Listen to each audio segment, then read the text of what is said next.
there is an antidote to those lies that they tell you every day on the mainstream. And, oh, I'm it. He took an oath to defend the Constitution of the United States of America. By some, he's been called controversial.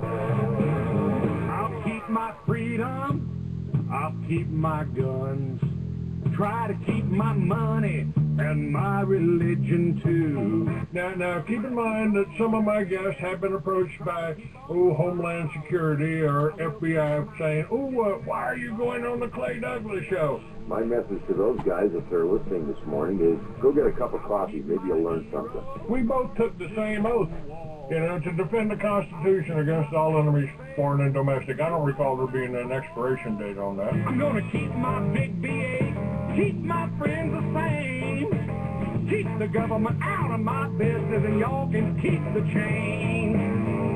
He is the free American, Clay Douglas. We know what we need, we know who to blame. Catch the Free American Hour, weekdays at 7 a.m. Pacific, 10 a.m. Eastern. I'll keep the USA and y'all can keep the change. For the podcast and more details, visit www.freeamerican.com or catch the podcast by phone by calling 832-999-8621. All right, good morning. Good morning, ladies and gentlemen. Welcome to another edition of the Free American Hour. I'm your host, Clay Douglas. My guest today is William Blair. Hello, William. How are you? Good morning. It's a nice, rainy, stormy morning. It's just a lot of energy in the air. And Art George can join us this morning. I'm going to give you his number to call. Do you want me to give that to you right now? He's standing by. Do I still have that? Was that the 3605? It's okay. We go, it's 775-291-2714. Okay, I'll bring him up here in just a moment. But we're going to be talking about indigenous identity theft, and as I mentioned off the air to you, I just had one of these trolls come on who said he was an American Indian, and wasn't too happy with the white man. Our George is one of the chiefs. Is that correct? He's what they would call a holy man, as well as a religious teacher, spiritual practices, and actually religion probably is not the correct word, but certainly he can speak for himself. So as we bring him up on the line, we'll start from there. All right, sure. Go ahead and tell us about this, what we're going to be talking about here, and I'll try to bring him up. Well, first of all, my gratitude to the Creator of the universe and to the many indigenous people who step forward and take courage of their convictions to speak up, as their challenges in their communities are really no different than any other community in any other sovereign, whether it be a sovereign person or a sovereign community.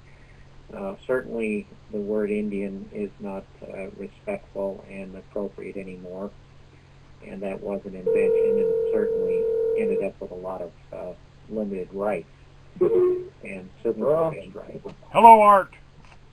This is Clay Douglas. You're live on the air, and William is just talking right now to bring us up to date. How are you, Art? Good morning, Clay. I'm good. How are you? I'm doing well, sir. Art, could you lead off with a prayer? Art. Okay. Digoy, Baba, Amma, Hello. Kasugat among now, Hutiwet, Mamile, Kautish. I say, grandfather, grandmother, watch over us all. Watch over the land, the animal, the air, and the water. And my grandfather, I say this prayer in English so that everybody can hear and know that when we say our prayers in the morning is to guide ourselves to you and guide ourselves to our purpose on earth here. Now, we ask you now to help us to eliminate all of the small words of this rhetoric and get us to the specifics of what it is and why it is that we're not living on Earth yet.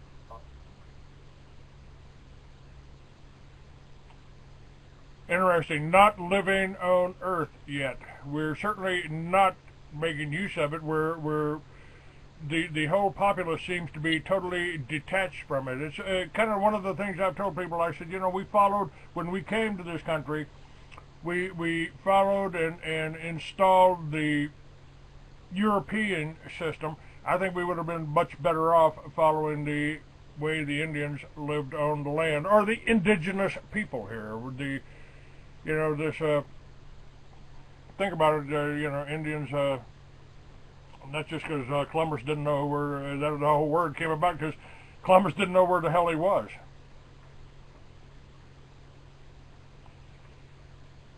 But so I suppose the first words would be, as we've put this out now as definitely an important matter, and we refer to it as indigenous identity theft. Not only can we define the problem, the challenge, and the tasks, but in the declaration that Art George had me draft, the Declaration by Indigenous People is a statement of independence, of sovereignty of the individual, of a real human being, and not a artificial Indian or citizen or resident. It's well received, and it certainly challenges the more manifested documents such as the UN Declaration on the Rights of Indigenous People. And the difference is that this declaration is by Indigenous people from everywhere, all communities, whereas the UN Declaration was a product of a inner circle collaborative governance ideology, a secular ideology as it is. And essentially, the right people were selected, and they sat at the round table, and they decided what they would do. The field audits that we conduct all over the western United States are pretty clear in what we find, and that is a widening disconnect between the so-called tribal governments, which are Indian Reorganization Act citizens, residents, and authorities. And it's interesting, and very interesting, to see that the indigenous people that we communicate with as our clients understand that if you are a authority of a subdivision of the United States, such as a incorporated tribal government, you cannot make a treaty with yourself, essentially because these sub-departments are really subordinates of the Department of Interior and the United States Corporation as it is. So how can you make a treaty when you are a citizen of that very same sovereign? And this has been put to the higher authorities of the various tribal incorporations. And it's gotten to a point where some of the hereditary chiefs and headmen have been asked to sign applications. Hold on a second. I think we lost Art here. He's calling back in. Art, did we lose you there for a second, bud? Oh, yeah. Well, I finished the prayer on this end, so you guys go ahead. Okay. All right. I got you back up here with us. Okay, so I'm just leading in, Art, on the background of the how can a citizen of the United States make a treaty with themselves in terms of a sub-department authority of a incorporated entity such as a tribal business committee, being agents of the United States. And this has been brought up by hereditary chiefs and headmen, and where we've seen this go to the extent where actually these incorporated entities, which are part of the United States Department of Interior, because everything they do is approved by the Secretary, how can they make a treaty with themselves? Well, and under the new secular ideology of collaborative governance, they just make up stuff. The collaborative governance is just get some people around the table and you decide that you know more than the people out there in your community do, and you just make decisions. And that's why they call it decision makers, partners, and stakeholders. This basically is the mechanism by which the representative form of government, including those confederacies, those republics that are known to the indigenous peoples. Within their structures, the collaborators are very authoritarian, very aggressive, and simply think and rationalize that their decisions are the right way to go. Art can share an experience with a particular tribal chairperson, if you would. Art? Oh, yeah. Yeah. What the example he wanted me to say was I faced the tribal chairman and the vice chairman of my tribe here, and I wanted to find out about intellectual property rights. That was kind of just narrowing it down. But I asked them, I said, what if I go on top of a mountain and bring down a song from the Creator and bring it down to share with the people? Who does the song belong to? And the chairman told me, in a perfect world, you'd give everything back to the people. It belonged to the tribe, meaning the tribal corporation. And so this example that William had me share with you is the bottom line of what I wanted to say also was the decision makers and the people that are doing the talking. I say about in the 70s, the leadership of our people across the nation, really, we've been subdued and pushed down so much that most of the hereditary leadership and the chiefs aren't being listened to because of people being afraid of them being destroyed or eliminated. Back in the old days, this is what our fear was of. And now that we're here where we are today, we now are getting our strength back and wanting the hereditary people are coming back, and the chiefs are starting to feel their strength inside again, but they're still a little fearful of it. But what's going on is the next generation is coming up asking these questions. Now the authoritarians, such as the tribal governments or the IRA governments, are sitting there saying, you didn't speak all these years, we're speaking for you now. Okay, hold on. We didn't speak before because we were pushed down. Well, all that doesn't matter. We're speaking for you now. The federal government supports us and backs us up. We're incorporated, so there's nothing you can do about it now. If you don't like it, vote us out in the next term. That's what they say to me. Well, what you've been describing to me, I envisioned the Morgans and the Rockefellers sitting around the island in Jekyll Island and putting the Federal Reserve together, a consensus on how to control and how to tap into the wealth and the power of a few million people. And this whole thing, you're talking about tribes, but the same thing's happening in our cities. And I believe, William, you were just mentioning the whole plan for the New World Order. That's what the whole Communist Manifesto for one world government, how to accomplish this. It's happening right now to all of us, isn't it? And what you're saying too is, I was born over in Texas. I'm a Texan in exile in Arizona, but I'm as much an indigenous person as Chief Art George. Okay, I got a question. But before you say that, William, Clay, when we first met, I remember you talking about this Liberty Village. Yes, sir. And when you were talking about that, it was pretty good because I was thinking to myself, maybe this is the chance for us, our original people, to go back to what it was we were doing before anybody got here.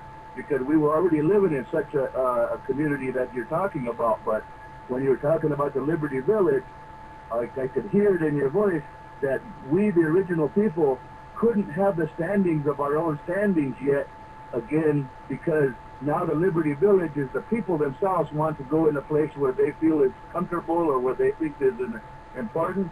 While the original people that were here first once we live in these conditions that we're in, and once we get better at taking care of ourselves and understanding our problem, then we can create the heartbeat in each one of the communities across this country, across this world, to start feeding again. And the descriptions that William has laid out for us to study and absorb is just the tools that we need to be able to go forward. But the one thing we're missing is we're missing the masses. We're missing the masses amounts of people that don't understand that you're not first here in this country, you're second. So in order to know what the first people did, you have to listen. In order to listen, you have to stop thinking. And William can tell you about this, how people don't think. They just talk. So well, that's why I planned Liberty Village, you know, to because people like you, your people that have the experience and aren't willing to bow down to a one world government of the banksters, by the banksters, and for the banksters, you would be able to open the villages up to the masses, you know, like a roadside rest area. Here, come in, have a cup of coffee, you know, see what real food tastes like, see what real people are like, see what this your society, the society that we pretty much fictionalized in movies and all that.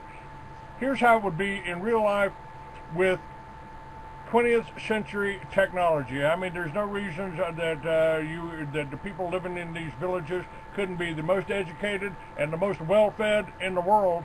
And I think that's the reason I was so interested in talking to you in the first place. I believe you can show us how to put these things together, how to make them work, and especially true. with Williams. And that's really true, Clay. But the thing you've got to understand now is we have to listen to Williams'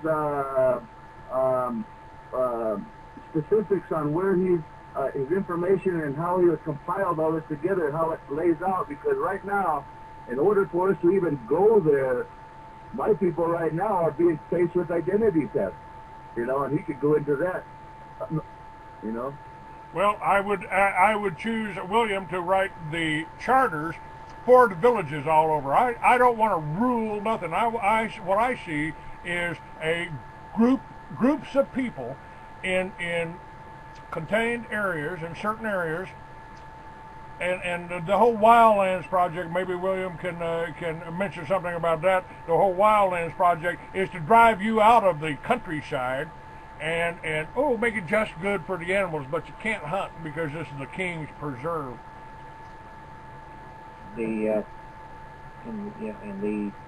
Some of the principles that need to be looked at very carefully is knowing what has happened, what is the mechanism, what is this mechanism, what's going on. It doesn't matter whether you're speaking or you feel that the word police state fit. It's actually not a police state per se. Those are enforcement people. You're looking straight into the face of the religious theocracy, the combining of the military and the civil, and that comes from a doctrine called the Capstone Doctrine. And that doctrine is famous in right of conquest, right of discovery, manifest destiny, and eminent domain. Now, in the idea of indigenous identity theft, eminent domain has been very important, and we see that in a very treacherous way being applied through counties and cities and states and so forth. In other words, the false rights that have been embedded through the Capstone Doctrine really didn't respectfully address the sovereigns that were there. There's a mentality in collaborative governance that comes in and says, well, we're going to start with the assumption that it's our land. Well, they forgot to include the people that were already here in originality. The first method component of wrecking a community, obviously, is to change the identity of the people in the community and call them user groups, citizens, residents, and so forth. Now, in the identity theft abstract, this lays out the particulars, such as who really is a real person. It's interesting that in this religious jihad that's going on, that you have people giving up baptismal certificates, meaning that they transfer the title to their child's soul to the registrar of the church.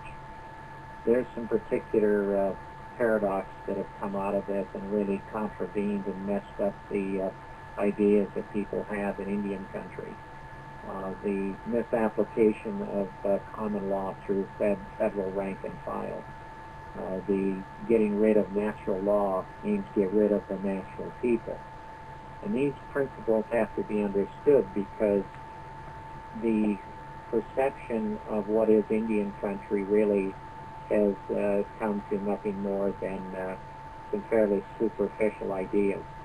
Even worse, within Indian country, and unfortunately, people don't even know who they are, and the traditional people are struggling against a government entity that says basically your quality of life is going to be measured by money, and you're going to be Indians, and you're going to be doing what we tell you to do. And that authoritarian rationale for the sake of public security, safety, and efficiency is caving in on itself, because basically the root of the corrosion was brought in through the IRA system.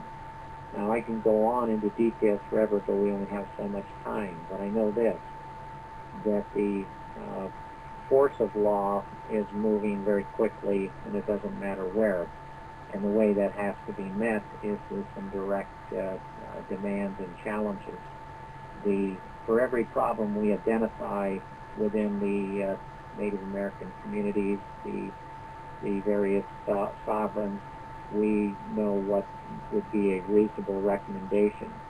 The principles that were laid out in the Declaration by Indigenous people are a way out of a lot of confusion. What we see in the hereditary chiefs and headmen is they're not ignorant whatsoever. They are having to deal with the English language, which is really just a monetary money language. And what we see there is a good comprehension of values, convictions, and the hereditary chiefs and headmen have a diplomatic class standing. And this has been so noticed to the United States of America, the various authorities, and they really don't want to talk too much about this. And the reason is this doctrine of change by change agents, which came through community education, is really about preempting the United States of America and coming in with the United Nations government.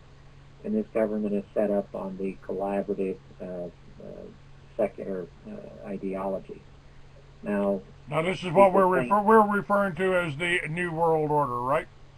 The New World Order is not a theory or a conspiracy. It comes out of Old Egypt and comes into the New Egypt, also known as the New World Order and various other names.